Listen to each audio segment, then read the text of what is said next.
예루살렘에 있는 히브리 대학교에는 세계적으로 저명한 역사학자 유발 하랄이라고 하는 사람이 있습니다. 이 사람이 호모 데우스라고 하는 이 말로 이 말을 만들어서 유명해졌는데, 저 말은 라틴어입니다.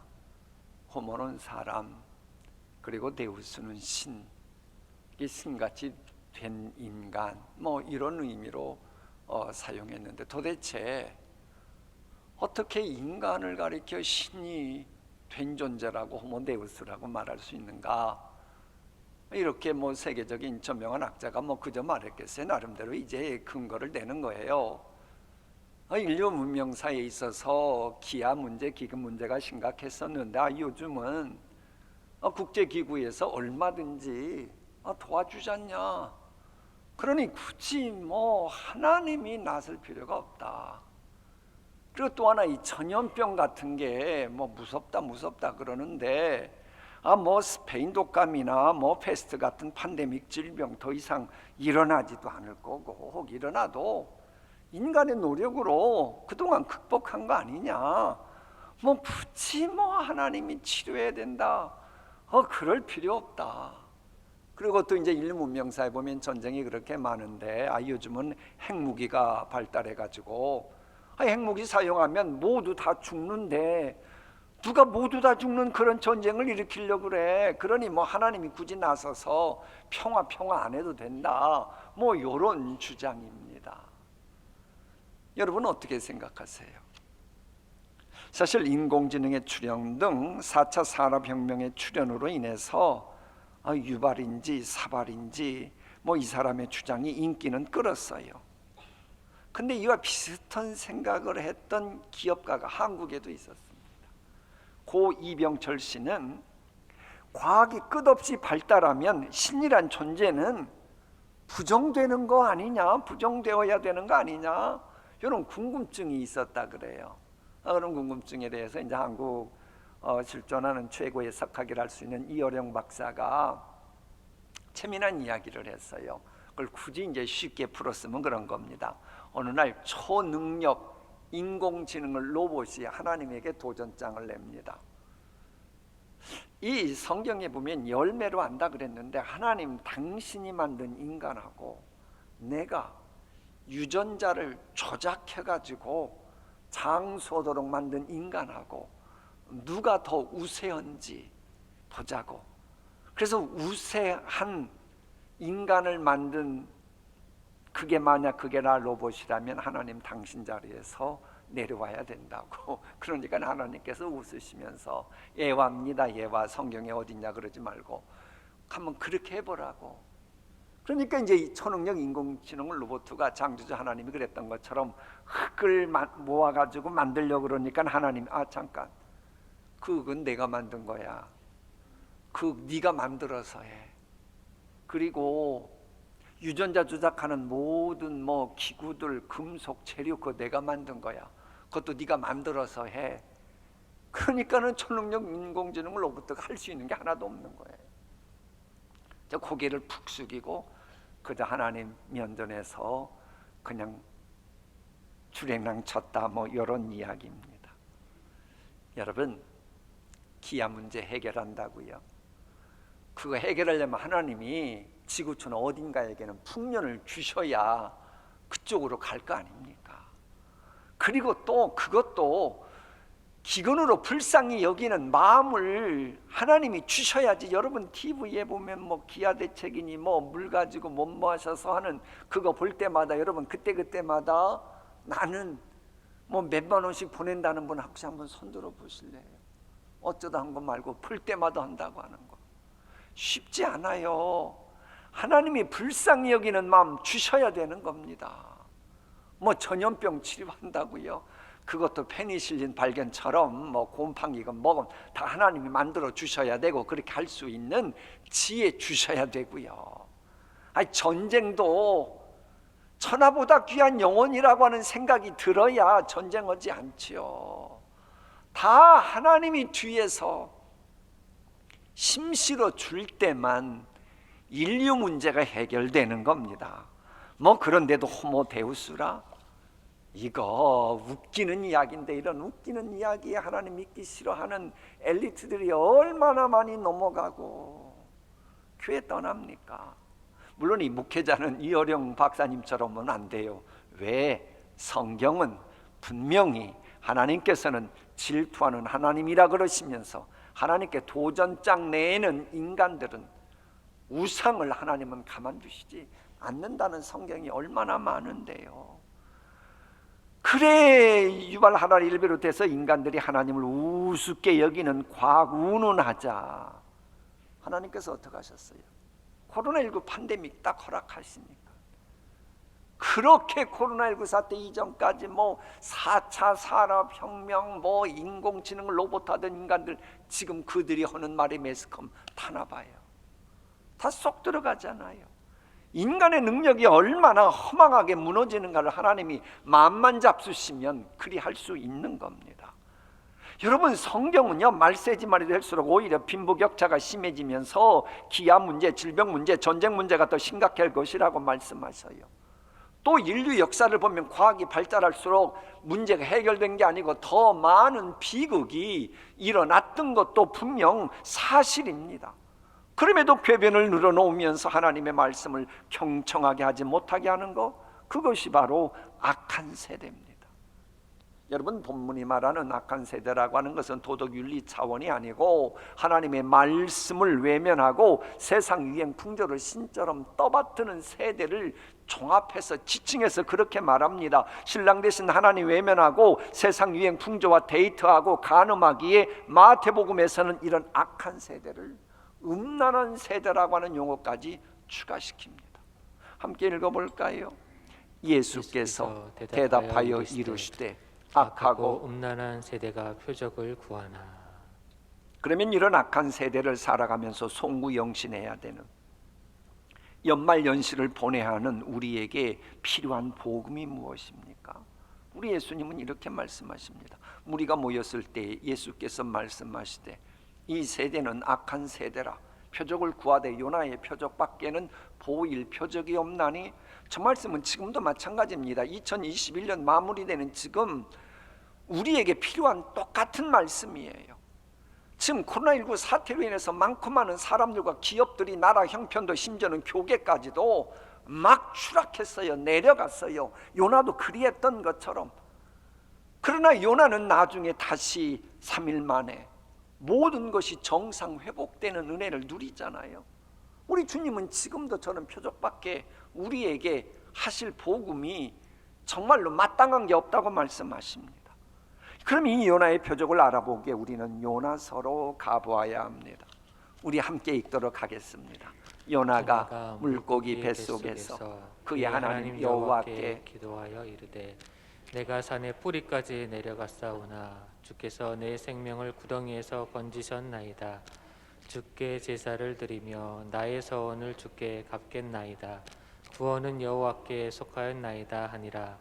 여호와께서 그 물고기에게 말씀하시매 요나를 육지에 토하니라. 저 말씀은 실은 예수님의 십자가의 도를 설명할 아주 중요한 구약에 있는 메시지입니다. 요나가 그야말로 버림을 당해가지고 바다에 빠져서 물고기 뱃속까지 내려가게 됩니다. 내려가는 경험입니다. 내려가는 경험, 산뿌리까지 내려갔다 그랬잖아요. 바닥까지 쳤다는 겁니다. 바닥치는 경험을 했다는 거예요. 그러다 보니 인력의 한계를 느끼는 겁니다. 그때 하나님께 도움을 요청하고 그러는 중에 하나님과의 그 약속을 기억하고 약속대로 살겠다라고 하나님께 아뢰자 하나님이 그 요나를 3일 후에 다시 살리시고 모든 것을 원상 회복시키셨다라고 하는 그 메시지입니다. 이 요나의 표적에서 표적이라고 하는 것은요 말 그대로 사인입니다. 사인. 여러분 사인은 아주 단순합니다. 그러나 단순하지만 사인에는 많고 많은 의미가 감독이 선수들에게 보내는 사인이 간단한 것 같아도 엄청난 의미가 많이 함축되어 있는 것처럼 요나의 표적 역시도 단순해 보입니다마는 인간의 흥망성쇠 주장하시는 하나님의 온갖 지혜가, 십자가의 지혜가 담겨 있는 사건이에요. 저 요나의 사건 특징이 뭔 줄 알아요? 밑바닥까지 내려가게 하는 경험을 통해서 요나를 단련시키셔서 요나를 축복의 통로, 은혜의 통로로 사용하셨다라고 하는 겁니다. 그러니까 저 요나 표적의 특징은 올라가는 데 초점 모아진 게 아니고 내려가는데 초점이 모아진 겁니다. 우리 예수님이 영광보좌 버리시고 낙구천한 이 세상에 내려오심을 지금 우리는 잊지 말아야 되는 거예요. 여러분, 내 자신 내려감을 인정하고 심령이 가난해지는 그런 모습이 있어야 해요. 하나님이 그때부터 역사하시기 시작합니다. 여러분, 신앙 체험은요, 내가 내려가야, 심령이 가난해져야, 그제서야 하늘문이 열리고 그 하나님이 주시는 은혜가 무엇인지 체험하기 시작합니다.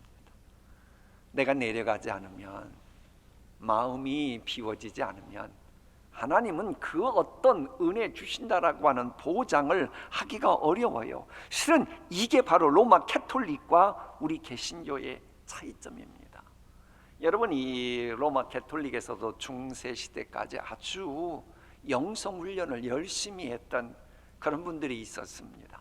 그런데 그 로마 중세 카톨릭의 모든 영성을 체계적으로 연구한 사람이 귀고 2세라고 하는 사람이거든요.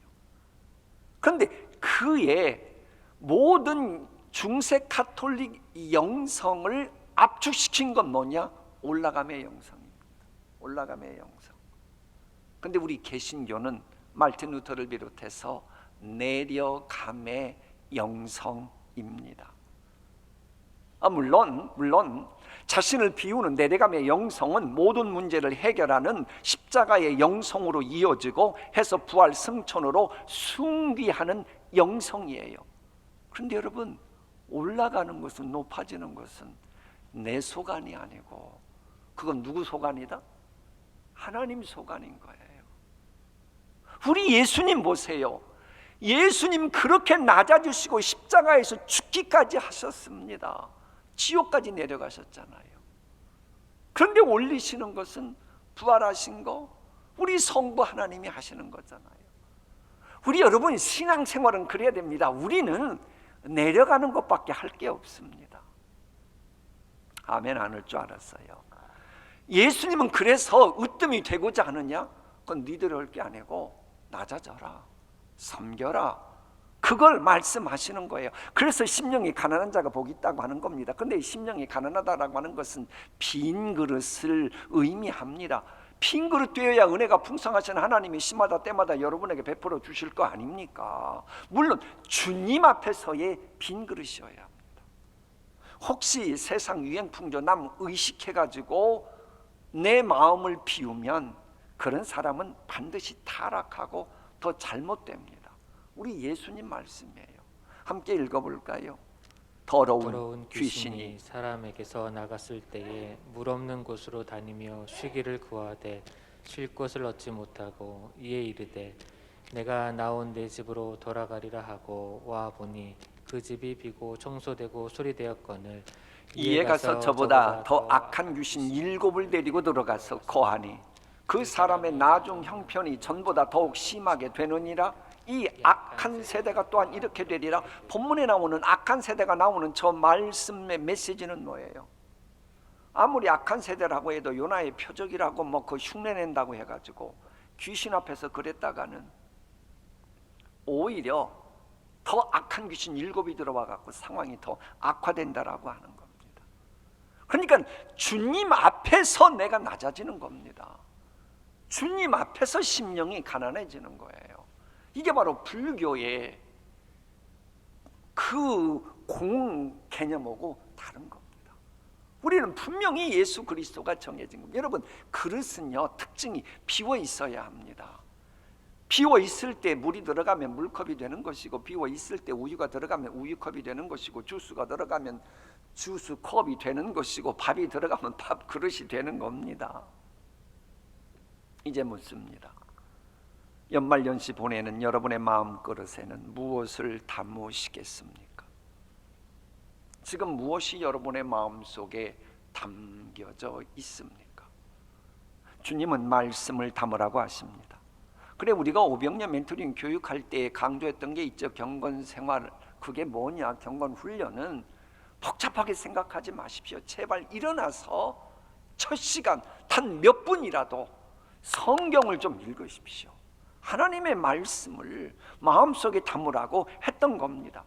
왜? 경건훈련의 시작은 나의 편견이나 아집을 비워버리고 심령이 가난한 자가 되는 것이니까, 가난해진 심령의 말씀을 채워가는 것, 그것이 경건훈련의 핵심이기 때문이에요. 그래, 우리가 신앙생활하면서 나 자신이 비워지는, 자기 십자가 지는 것, 이것은 진짜 구체적으로 해야 신앙생활의 능력이 나타납니다. 신앙생활하면서도요, 나 자신이 비워지는, 자기 십자가 지는, 이거 안 하면 주님이 은총 베푸실 리도 없고, 그런 분은 신앙생활해도 뻔합니다. 매너리즘에 빠진 것처럼 그게 그거예요. 몸이 건조해져요. 왜? 아니, 낮아짐이 없는데, 십자가에 죽어지는 모습이 없는데 어떻게 부활의 능력을 하나님이 그 심령에게 쏟아 부으시겠습니까? 나는 정말로 주님 앞에서 아무것도 아닙니다. 저는 죄인입니다. 죄인 중에 괴수입니다.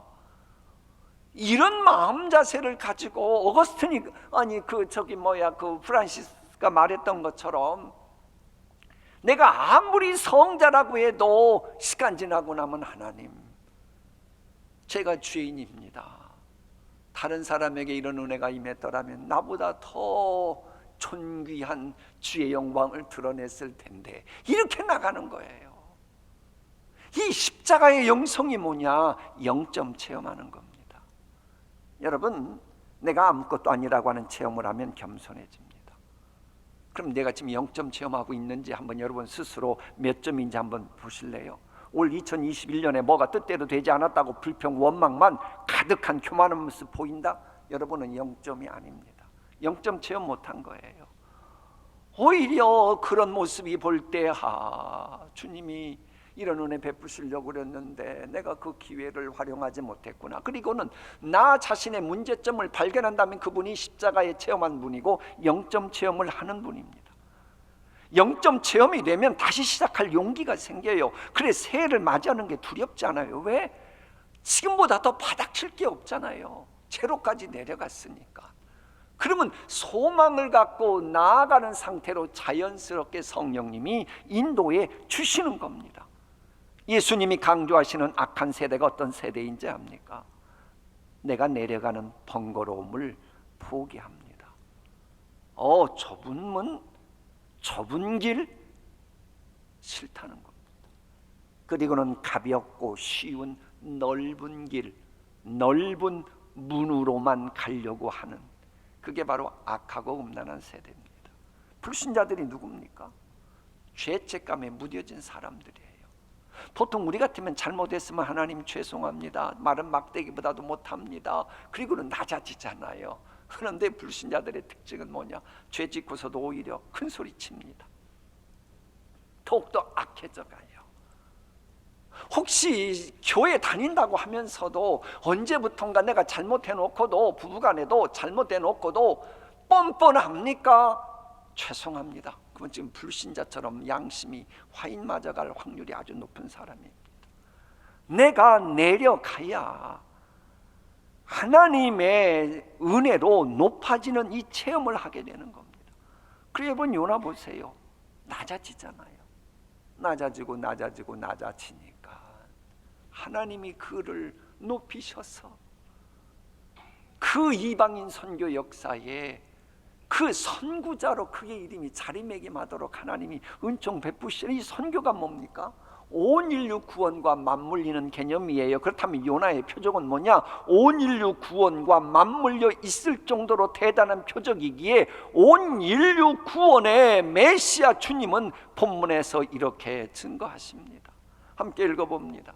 예수께서 말씀하기 시작하셨다. 요나가 니느웨 사람들에게 표징이 된 것과 같이 인자고 나도 이 세대 사람들에게 그러할 것이다. 이토록이나 십자가의 도를 강조하신 주님께서는요, 주님 당신의 영광이 있잖아요. 데살로니가 후서 1장을 보면 우리에게도 그 영광 나눠 주시겠다고 분명히 말씀하시기 때문에 우리 주님이 말씀하시니까 우리가 우리에게 허락하신 그 영광도 우리가 포기하면 안 됩니다. 아멘으로 받아들여야 돼요. 그런데 문제는 뭐냐? 우선순위에 있어서는 내가 먼저 내려가야 한다라고 하는 겁니다. 내 자신을 비우는 이 십자가의 영성은요, 실은 하나님의 말씀이 살아 움직이고 새를 복되게 살아가는데 필수입니다. 왜? 하나님의 은혜는 내가 낮아지는 그 심령이 가난할 심령을 통해서만 전달되기 때문에 그래요. 이게 좀 추상적일 것 같으니 쉬운 이야기 할게요. 어느 집에 화재가 났어요. 그럼 당연히 소방서로 전화를 했지요. 그런데 그 연락 받고 나서 이내 소방차만 10대가 빨리빨리 막 그 재촉해서 앰뷸런스와 함께 가고 있습니다. 그럼 그 곧 불이 꺼질 것 같습니까? 아닙니다. 그렇지가 않아요. 그 집까지 거의 왔는데 문제는 진입로에 불법 주차 차량이 있는 거예요. 그래서 불 꺼지 못하고 모든 집이 다 타버리는 경우가 많잖아요. 전소되는 경우가 많잖아요. 여러분, 그 불 끄기 위해서 소방차가 왔다는 게 중요한 게 아니고, 그것 갖고 다 되는 게 아니고, 그것이 온전히 그 집까지 온전히 들어갈 수 있도록 진입로가 깨끗해야 된다라고 하는 것이 반드시 먼저 충족되어야 한다는 겁니다. 이처럼 분명 우리 아버지 하나님은 새해를 살아갈 우리를 위해 분명 놀라운 정 쌓아두신 게 맞아요. 그걸 우리를 통해 분명 강단을 통해서 혹은 그 말씀을 통해서 다양한 방법을 통해서 여러분에게 전달해 주실 겁니다. 그런데 문제는 내 마음에 불신앙적인 것이 딱 있으면, 비워있지 않으면 어떻게 그게 전달되겠느냐 하는 겁니다. 여러분, 이것은요, 그 누구도 예외가 없습니다. 온 인류 구원이라고 하는 구원 사역을 완성하신 예수님도 인간의 옷을 입으셨을 때는 우선 먼저 낮아지셔야 했습니다. 예수님이 하늘 영광 보좌 버리시고 이 땅에 오신 거 어제 들어서 알고 있어요. 그런데 어제 언급하지 않았던 얘기해 볼까요? 우리 주님이 성령으로 잉태하셨을 때에 대우 받으셨을 것 같아요. 마리아가 누굽니까? 우리는 성모 마리아라 그러지만 그 태아에 계실, 우리 예수님이 태아로 계실 때의 마리아는 결혼도 안 한 미혼모였습니다. 10대 미혼모의 태아로 우리 주님은 모태 시절을 지내야 했습니다. 아니, 그때 누가 가만히 있어봐, 요즘 저런 전화 있는 것도 아니고 마리아가 아직 결혼도 안 했는데 어떻게 약혼만 했는데 저렇게 배가 불러오지? 주변에서 가만히 있지 않았을 겁니다. 손가락질 했을 겁니다. 우리 주님은 태아 있을 때부터 손가락질 받으셨어요. 그러면 요셉인들 마리아 모태에 있는 예수님 좋으셨겠어요? 믿음이 있을 때는, 깨달았을 때는 그렇게 이해했겠지만, 여러분도 은혜 받을 때는 다 좋지만 은혜가 다 하면 도로 다 까먹고 집에 갈 때 갑자기 사람이 돌변하잖아요. 요셉인들 어떻겠어요? 마리아는 어떻겠어요? 성령 충만할 때는 오 할렐루야, 주의 계집종이니 주의 뜻대로 이루어지이다 그랬을지 모르나 여러분도 그랬듯이, 그러나 은혜를 까먹었을 때는 마리아가 모태에 있는 예수님에 대해서 어떤 생각을 했을까요? 예수님 태어났을 때도 그래요. 환경이 얼마나 구차했습니까? 저 그림을 한번 보실래요? 마리아 복장이 참 깨끗하고 단정해 보이는데 저게 성경적이라고 생각합니까? 아니, 그 촌동네 시골 촌에 살던, 그것도 10대 미혼모 취급받던 아가씨인데, 그것도 오랜 여행을 했잖아요. 무슨 뭐 차 타고 간 것도 아니잖아요. 그때는 아스팔트 길도 있지 않았잖아요. 먼지 흠뻑 뒤집어 쓰고 옷에 입고 마구간에 있는 그 마리아의 옷이 저렇게 좋았을 거겠어요? 먼지가 덕지덕지 묻어가지고 참으로 별 볼 일 없는 모습이었을 겁니다. 우리 예수님은 그런 산모의 품 안에 계셨던 겁니다. 이게 만왕의 왕 되신 우리 주님이 받으셔야 될 그 모습이었습니까? 영원한 영광의 왕이시면서도 성육신 하셨기 때문에 그럼 존귀할 법도 한데 멸시천대 받던 동네 나사렛에서 성장하실 때도 얼마나 무시를 당했던지 복음서를 보면 별 볼 일 없는 목수의 아들이 아니냐라고 하는 소리를 들을 정도였습니다. 심지어는 초자연적인 이적 기사를 행하시면서까지 사역하시는 동안에도 얼마나 낮아지셨는지 사도신경 영문을 보면 인투 헬이에요. 지옥까지 갔다는 겁니다. 그런데 여러분, 이렇게 하는 십자가의 도 요것만이 하나님의 능력이라는 거예요. 고린도서 말씀 아닙니까? 십자가의 도가 하나님의 능력이라. 온갖 신령한 축복과 우리에게 필요한 약속이 열매 맺게 하는 하나님의 능력, 그것은 내가 내려가는, 낮아지는, 심령이 가난해지는 그것이 있을 때만, 그때부터 하나님의 능력이 내게 오는 것입니다. 주님께서 왜 요나의 표적밖에 보일 표적이 없다고 하셨어요? 요나의 표적에 응축된 십자가의 도, 그거면 충분하기 때문이에요. 십자가의 도, 이것만이 하나님의 능력이기 때문입니다. 그래 우리가 살아갈 2022년이 아무리 악한 세대라고 해도요, 요나의 표적에 스며들어 있는 저 십자가의 도, 하나님의 능력 내가 품잖아요. 두고 보십시오. 그런 분은 반드시 회복의 은총 입고 쭉정이 같은 신앙생활 하지 않고 시절을 쫓아 과실을 맺는 알곡을 맺습니다. 내가 내려가지 않으니까, 심령이 가난해지지 않으니까 하나님이 주시는 은총을 내가 받지 못하는 겁니다. 마무리하겠습니다. 우리 예수님께서는 그동안 바리새인과 서기관들을 향해서 악하다 그러시더니 본문에 와서는 세대가 악하다는 거예요. 즉 요나의 표적은 모든 사람이 다 알아야 될 메시지였다라고 하는 겁니다. 하나님께서는 지금도 요나의 표적에 담긴 이 메시지를 삶으로 우려내는 사람 찾고 계십니다. 내년도 우리 교회의 표어는 회복은총의 통로로 쓰임받게 하소서거든요.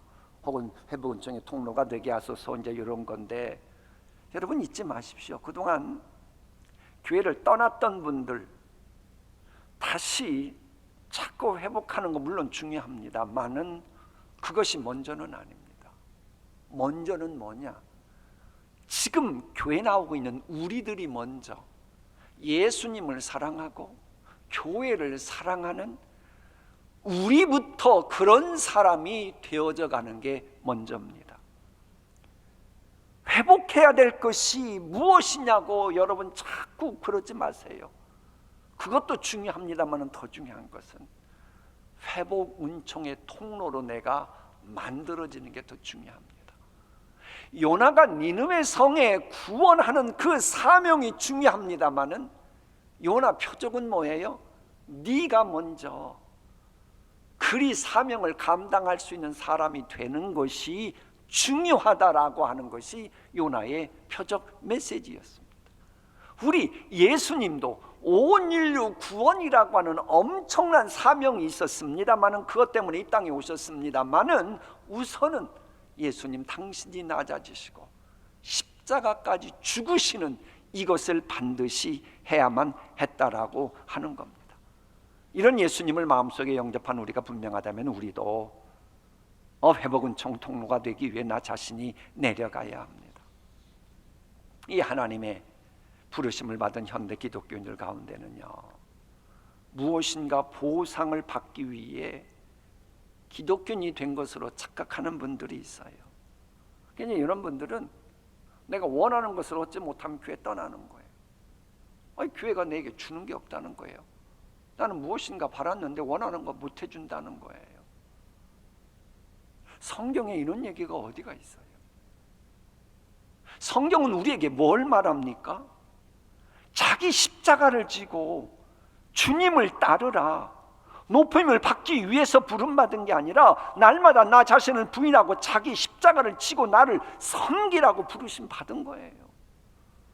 이 대목도 아멘 안 나올 줄 알았어요. 근데 여러분, 성경은 분명히 우리에게 말합니다.